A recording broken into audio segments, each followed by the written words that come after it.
My in-laws took over my bedroom while I was on a critical Zoom interview, yelling in the background, "We live here now. Deal with it." My boss said, "This is unacceptable behavior. Consider this your final warning." I broke down in tears. But later that night, I overheard them laughing. "She'll never be anything without us." So I recorded everything. I never imagined my life would spiral into a mess of betrayal, manipulation, and absolute chaos. I thought I was just a regular woman, doing my best, working my job, paying my mortgage, trying to keep my marriage from completely falling apart. I had built a life I thought was solid, dependable. But when my in-laws barged into my home and took over like they owned the place, I realized something I should have seen a long time ago. I was alone in my own house. It started small, as these things often do. Brian called me on a Monday afternoon, his voice filled with that familiar mix of guilt and obligation. "My parents need a place to stay," he said. I was at my desk, finishing up a report for work. I barely looked up from my screen. "Why?" "They're having some financial trouble. Just until they figure things out." I hesitated. Brian's parents, Robert and Cynthia, weren't the kind of people who did anything temporarily. They clung to situations, people, and money like vines wrapping around a tree, squeezing the life out of it. "How long is until they figure things out?" I asked. Brian let out a breath. "A week, maybe 2. I knew that wasn't true. But I also knew that if I said no, it would turn into an argument. So I let it go. "Fine," I said. I regretted it within hours of their arrival. Cynthia walked in first, dragging 3 heavy suitcases behind her. She barely glanced at me before wrinkling her nose. "This house is smaller than I remembered," she muttered, looking around like she had just stepped into a rundown motel. Robert followed, carrying nothing, of course. He stood in the doorway, scanning the living room like he was taking inventory. His eyes landed on my couch, my coffee table, the pictures on the walls. He nodded, as if approving of something. "Guess we can make this work." Make this work? I should have told him to turn around and leave right then. Instead, I watched as Cynthia made herself at home, kicking off her shoes, stretching out on my couch. Brian, like a good son, took their luggage to the guest room without complaint. By the 3rd day, I started to notice small changes. A picture of Brian and me from our honeymoon disappeared from the mantel. In its place was a framed photo of Robert and Cynthia standing in front of their old house. My kitchen counters, once neat and organized, were suddenly cluttered with Cynthia's things, vitamins, bags of loose tea, her favorite mugs. She rearranged my spice cabinet. She moved my silverware to a different drawer. Robert started taking over the living room TV, watching old crime documentaries at full volume late into the night. If I wanted to watch something, I had to go to my bedroom, which of course didn't last long either, because 4 days after their arrival, they took my bedroom. I had just stepped out of the shower when I saw it. My pillows, my blankets, gone. Cynthia's suitcase, once neatly tucked away in the guest room, was now sprawled open on my dresser. My jewelry box had been shoved to the side to make space for her hairbrush, her lotions, her perfume bottles. Robert was already in bed, lying on my mattress, watching TV. I stared at them. What is this?" Cynthia barely looked up from her phone. "Oh, Brian said it was fine." Brian, who was standing just behind me, avoided my gaze. "Babe, they need a bigger bed. Dad's back problems, you know." I couldn't believe what I was hearing. "So what? I just sleep in the guest room now." Cynthia smiled as if I had just finally figured out something obvious. "It's only temporary, sweetheart. You'll be fine." I wasn't fine, but I swallowed my anger, pushed down the lump in my throat, and went to the guest room. Because what else could I do? A week later, the situation exploded in a way I never saw coming. I had an important Zoom meeting. Not just any meeting, the meeting. A final presentation that could make or break a major contract. I had spent weeks preparing for it. My boss was on the call, along with the entire executive team. I locked the guest room door, double-checked my Wi-Fi, and started the meeting. Everything was going smoothly, until halfway through my presentation, the door slammed open. Cynthia barged in on her phone. "Yeah, we're staying here now," she said loudly, pacing around the room. "It's basically our house. We just took the master bedroom." "Ha ha ha." I frantically muted my mic. "Get out," I whispered furiously. She waved me off like I was a child, interrupting her important conversation. "Relax, I just need to grab my lotion." Then, from the hallway, Robert's voice boomed. "Cynthia, where's the remote?" "I don't know. Check under the bed," she shouted back. My boss sighed through the speakers. "Sarah, is everything all right?" It wasn't, but I forced a smile, my heart pounding. I'm so sorry." He cut me off. "This is unacceptable behavior. Consider this your final warning." I barely made it through the rest of the meeting. While logged off, I sat there, hands shaking, tears stinging my eyes. Brian came in later, looking guilty. "I'll talk to them," he said softly. I didn't believe him. That night, I overheard them laughing in the bedroom that used to be mine. "She'll never be anything without us," Cynthia giggled. Robert chuckled. "She thinks she's so important. That job? We'll make sure she loses it." Something inside me snapped. I wasn't just angry. I wasn't just hurt. I was done. The next morning, I left early and did some research. Texas is a one-party consent state, meaning I could legally record conversations in my own home without their permission. That night, I set up my phone in the hallway and recorded everything. I captured Cynthia bragging about how they were never planning to leave. I caught Robert laughing about how Brian would always take their side, no matter what. And then the part that made my stomach drop, Cynthia, in a hushed, conspiratorial tone, saying, "We'll get Brian to put the house in our name eventually. She won't even see it coming." I saw it now. All of it. And I knew exactly what I had to do. The next morning, I woke up before anyone else and sat at the kitchen table, staring at my phone. The recording was still there, proof of everything I'd been suspecting but hadn't wanted to believe. They were never planning to leave. They had no respect for me, for my home, for my career. And worst of all, they had Brian wrapped around their fingers so tightly that he couldn't, or wouldn't, see it. I thought about calling my best friend, Amanda, but I knew what she'd say. "You should have put your foot down from the start." She wasn't wrong, but it didn't help me now. I thought about calling my mother, but that would turn into an hour-long conversation about how she had never liked Brian's family. Again, not helpful. Instead, I took a deep breath and did what I should have done days ago. I called a lawyer. Laura, an old college friend who had gone into real estate law, answered groggily. "Sarah? It's what? 6 in the morning. What's going on?" I hesitated. Then all at once, the word spilled out. Brian's parents moved in and took over my house. They're refusing to leave. I caught them on tape, saying they were going to manipulate him into signing the house over to them. I don't know what to do. Laura was silent for a moment. Then, with the sharpness of someone suddenly wide awake, she said, "Tell me exactly how long they've been there." I glanced at the calendar. 12 days. Good. They don't have squatters' rights. Legally, they have no claim to your house unless you added them to the lease or deed, which I assume you didn't. Of course not. Then you can evict them. I let out a short, humorless laugh. "You make it sound so simple." "It is simple," she said. "You give them a written notice, and if they refuse to leave, you call the cops. They can't fight it." I closed my eyes. Brian is going to lose it. Laura's voice softened. "Sarah, Brian already lost you. He just doesn't know it yet." The weight of her words settled in my chest, but I didn't argue. I hung up and drafted the eviction notice. Brian was in the kitchen when I printed it out, still in his pajamas, stirring sugar into his coffee. He glanced up as I entered, giving me a tired half-smile. "Hey, are you feeling better today?"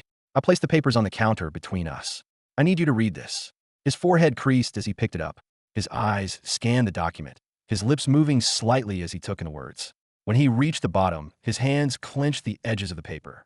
"You're evicting my parents?" His voice was quiet, controlled. "They need to leave," I said, forcing my tone to stay even. "They are destroying my life, Brian." He shook his head slowly. "They're just going through a hard time." I let out a breath, trying to stay calm. "No, Brian. They are manipulating you." They told each other, out loud, that they were planning to convince you to put the house in their name. I recorded it.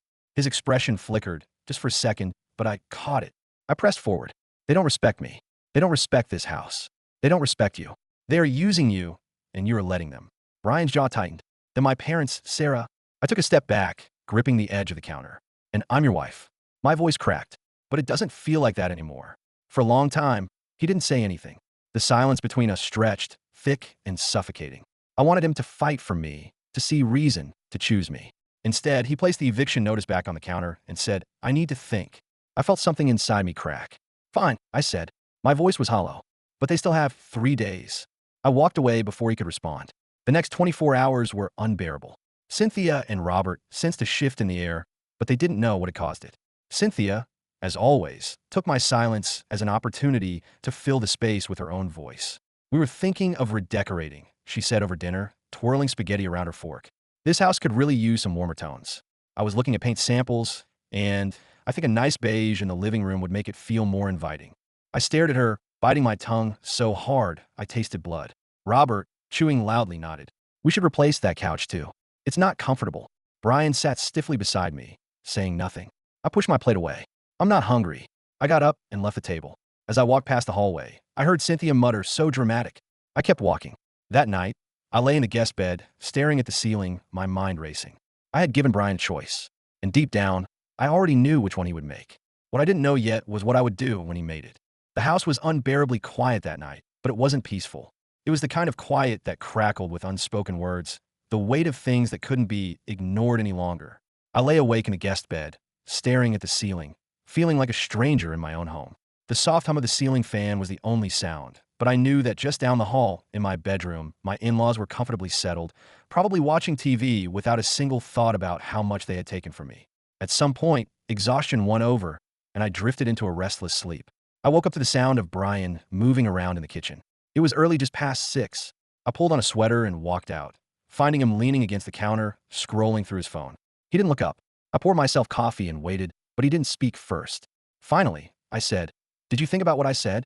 Brian sighed heavily, setting his phone down. His fingers traced the rim of his coffee mug. "Yeah," he said, his voice rough. I waited, my heart pounding. He swallowed, looking down at the counter. "I just don't know if I can do that to them." A strange, hollow feeling settled in my chest. "Do what?" His jaw clenched, as if he was trying to find a way to soften the words. "Kick them out like that. They don't have anywhere to go, Sarah." I let out a quiet, humorless laugh. "Brian, they do. They lived in their own house for years. They had money. If they're struggling, it's because of their own choices. And now, they're our problem." He shook his head. "It's not like that." I leaned against the counter, gripping my coffee cup, trying to stay calm. "It is exactly like that. They are treating this house like it's theirs. They're treating me like I'm nothing. And you're just letting them." His eyes flashed with something defensive. "I'm trying to do what's right." I stared at him, my stomach twisting. For who? Silence. A long, painful silence. Finally, Brian pushed his mug away and ran a hand down his face. "Can we just talk about this later?" I let out a slow breath. "Later when—" "Tonight," he said quickly, like he was trying to buy himself more time. I need to figure this out." I nodded, biting the inside of my cheek, so I wouldn't say something I couldn't take back. He picked up his phone and left the kitchen without another word. I spent the rest of the morning at a coffee shop, working on my laptop and trying to keep myself from spiraling. The eviction notice sat in my purse like a loaded gun. Every time I thought about what Brian had said, "I don't know if I could do that to them," I felt my chest tighten. What about what they had done to me? I barely tasted my coffee as I scrolled through my emails, trying to focus on work, but my mind was elsewhere. I had spent years in this marriage believing that Brian and I were a team, that no matter what, we would always have each other's backs. But the past 2 weeks had shown me something I couldn't unsee. When it came down to it, he would choose them over me. Every time, I looked at my phone, debating whether I should text Laura and tell her to move forward with legal action. But something in me hesitated. A part of me still wanted Brian to wake up and realize what was happening. A part of me still hoped. By the time I got home that evening, I could feel the tension in the air before I even stepped inside. Cynthia and Robert were sitting in the living room, talking in hushed voices. They stopped as soon as I walked in. Cynthia gave me a tight-lipped smile. "You were out all day." I didn't respond. I didn't know her conversation. I moved toward the hallway, but Robert's voice stopped me. "We need to talk." I turned slowly. "About what?" Cynthia straightened, crossing her legs. "Brian told us about the eviction notice." I glanced toward the kitchen, where I could hear Brian moving around, deliberately keeping his distance. Robert leaned forward, resting his elbows on his knees. "We didn't realize you felt so strongly about this, Sarah." His voice was careful, controlled, like he was trying to sound reasonable. I folded my arms. "You didn't realize? After you took my bedroom? After you interrupted my meeting? After you laughed about making me lose my job?" Cynthia's smile wavered, but she recovered quickly. "That was just a joke, sweetheart. You're taking this too personally." I let out a short, sharp laugh. "Too personally? You stole my house." Robert sighed. "This is Brian's house too. We assumed he had the right to make decisions about who stays here." My hands clenched at my sides. "Brian doesn't pay the mortgage." "I do." That shut them up. For a second, Cynthia's expression flickered with something else, something ugly. But then she plastered on that same practiced smile. "We're family, Sarah." I stared at her, my blood boiling. "No, we're not." She tilted her head, a mocking little gesture. "So, you're really going to force us out?" I met her gaze, steady and unflinching. "Yes." Robert shook his head, leaning back against the couch like he was exhausted by all of this. "You're making a mistake." I turned toward the kitchen, my heart pounding. Brian stood there, watching but not saying a word. I waited for him to step in, to say something, to choose me. But he didn't, and that was when I knew I was done waiting. The moment stretched between us, thick with everything left unsaid. Brian just stood there, his mouth slightly open like he might say something, but he didn't. He wouldn't. I swallowed hard, my throat tight. "So that's it?" I asked him, my voice quieter than I intended. He shifted uncomfortably, his gaze flickering toward his parents before landing back on me. "Sarah, it's complicated." Complicated. That word felt like a slap. I clenched my jaw to keep my emotions from spilling over. I wasn't going to beg. I wasn't going to plead for my own husband to stand up for me in my own home. I turned and walked toward the bedroom. No, the guest room. The place I had been shoved into like an afterthought. I sat on the bed, my mind racing. My hands clenched into fists as I fought back the rising frustration, the anger, the hurt. I couldn't live like this. I woke up early the next morning before the rest of the house stirred. I needed air, needed to get away before I lost my mind. I grabbed my keys and purse and left without a word, driving aimlessly until I ended up at Amanda's house. She opened the door still in her pajamas, her hair a mess. Jesus, Sarah, it's 6 a.m. I blinked at her, realizing I must have looked just as exhausted as I felt. She took one look at my face and stepped aside. Get in here. Amanda didn't say a word as she poured me coffee and handed it to me. I stared at the cup, fingers wrapped around the warmth, trying to find the right words. They're still there, I finally said. She sat across from me, her legs tucked under her. And Brian? I let out a bitter laugh. Brian is thinking. Amanda scoffed. Thinking about what? Whether he wants to be your husband or their little puppet. I flinched. She wasn't wrong. She studied me for a long moment. You already know what you have to do, don't you? I swallowed hard, my fingers tightening around the coffee mug. Yeah, I did. But knowing it and accepting it were two different things. When I got home later that morning, Cynthia was in the kitchen, standing at my coffee machine like she owned the place. She turned when she heard the door, offering me a smirk. Morning, she said sweetly. Hope you got some fresh air. You were looking a little stressed yesterday. I ignored her and walked toward the guest room. She laughed under her breath. You know, it doesn't have to be like this, Sarah. We could all get along if you'd just be more flexible. I stopped mid-step. Flexible. I turned to face her. She smiled. Yes, I know you're having trouble adjusting to the idea of us staying long-term, but really, isn't it easier to just accept it? Fighting against it is just making things harder for you. I stared at her, my pulse pounding in my ears. She thought she had already won. That was her mistake. That night, I made my decision. I packed a bag. I didn't cry. I didn't hesitate. And I didn't wait for Brian to wake up and stop me. Because for the first time in this entire mess, I wasn't waiting for him to choose me. I was choosing myself. I zipped up my suitcase and stood there for a moment, taking in the guest room, the room I had been exiled to in my own house. It didn't even smell like me anymore. The scent of Cynthia's overpowering floral perfume had somehow crept in, like the house itself was absorbing their presence. I refused to leave my home like some beaten-down dog with its tail between its legs. But I also knew I needed to be smart. I wasn't just going to walk away. I was going to take everything from them. I slipped my phone out of my pocket and pulled up my texts. Me, Laura, I'm ready. Let's do this. She responded almost immediately. Laura, good. I'll start the paperwork. Are you sure you want to go nuclear? I smiled grimly. Me, absolutely. The first part of my plan required patience. I couldn't let them know what was coming. Not yet. So I went through the motions like nothing had changed. I still made coffee in the morning, still worked in my office, still nodded politely when Cynthia made snide little comments. But behind the scenes, I was setting the trap. First, I filed the eviction notice officially. Not just a piece of paper on the counter for Brian to ignore, but legal documents filed with the county. They had 30 days to leave. If they didn't, law enforcement would remove them. Second, I met with a divorce attorney. I made sure to hire the best one in town, one who specialized in cases where financial manipulation was involved. Because the moment I found out Brian was thinking about putting the house in his parents' name, I knew our marriage was already dead. But the best part? I froze the bank accounts. Brian never bothered with our finances. He had no clue how the bills got paid, how the mortgage worked, how I was the sole owner of the house. So while he was busy trying to think things through, I was cutting off all access to my money. No more credit cards. No more joint accounts. No more free rides. The meltdown came fast. It started with Cynthia trying to use the credit card at a high-end salon. Declined. Then at a boutique store. Declined. Then at the grocery store, where she screamed at a poor cashier before storming home. The moment I walked through the door, she was waiting. What the hell is going on with the bank? She snapped, her face red. My card isn't working. I shrugged, setting my purse down. That's because I removed your access. Her mouth opened and closed like a fish gasping for air. You what? You heard me, I said coolly. You and Robert have been living here rent-free, eating my food, using my utilities, taking over my home. That ends now. She turned to Brian, furious. You let her do this? Brian looked at me, panicked. Sarah, can we talk? No, I said flatly. We're past that. And then I dropped the BIM. I pulled a thick envelope from my purse and tossed it onto the coffee table. Brian's eyes flickered to it. What's this? Divorce papers, I said simply. The silence in the room was beautiful. Cynthia actually gasped. Robert, who had just walked in, froze in the doorway. Brian looked at me like I had just stabbed him. You're divorcing me? I met his gaze, steady and unflinching. Yes. He took a step forward, desperate. Sarah, we can work this out. I held up a hand, cutting him off. No, Brian, we can't. Because when it came down to it, you didn't choose me. You let them bulldoze over my life, my job, my home. You let them treat me like I was nothing. And the worst part? You didn't even fight for me. Tears welled in his eyes, but I felt nothing. I already moved the utilities and mortgage to my personal account. I continued. Since the house is legally mine, you have until the end of the week to pack your things and leave. Cynthia let out a shrill laugh. You can't do that. This is Brian's house too. I turned to her, my expression calm. No, Cynthia. It's mine. His name isn't on the deed. It never was.